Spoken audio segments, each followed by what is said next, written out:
Deferred responsibility. Deferred responsibility, they say, is a socio psychological thing that happens when a person avoids responsibility and pretty much puts it on other people. His actions or inactions are never that person's fault.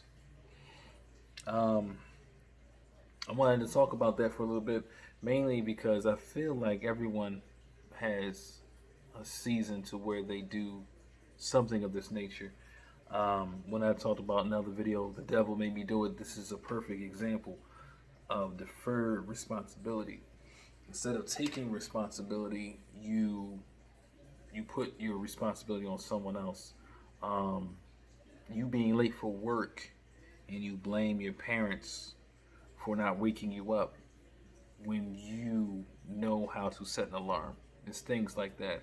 Um, you blame your behavior on other people's behaviors, and you never take responsibility for the things that you actually control in your life. I feel like everyone's had this response, this a time where they deferred responsibility.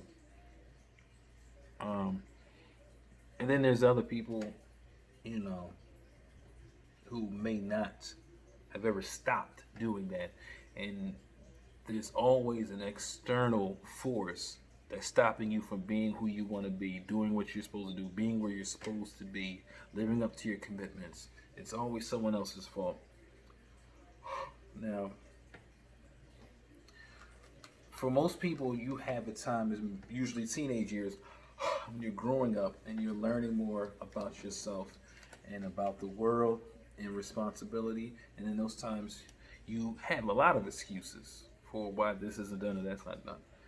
But people have a tendency to mature, and they grow up and they learn through experiences to start taking responsibility. Um, but then there are some people who never learn that, and then they spend their entire lives blaming everyone and anything for the things that they control. They defer their responsibility. Um, if I had to shoot in the dark, I would most likely say it's blame. People don't like to be held accountable, even when it's their fault. And you have some people who, if they lie to you, definitely lie to themselves about who's responsible. So I'm late for work, but it's not because I woke up late. It's because traffic, or like someone got into it with a bus driver. It's always something, or they helped me up at this place or that other place, or they change routes. Instead of, I could have just left on time or earlier. I mean, there's traffic reports. It's just, if you use the bus and you know that there's route changes, there's apps that may give you a heads up. There's all sorts of things. GPS. So it's like this. At the end of the day, it's something that you did, and in this scenario, you didn't wake up on time. You didn't wake up on time, so you can't get to work on time. So if anything else happens after that,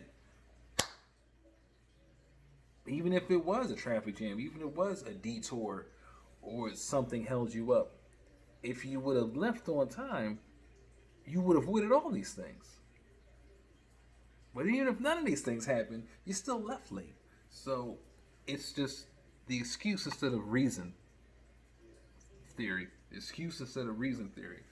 Reason always puts you in the seat of responsibility to take an account for your actions. And the excuses just takes accountability away from you and just shifts blame. And no one likes to be blamed, even though they may be at fault. No one likes to be blamed.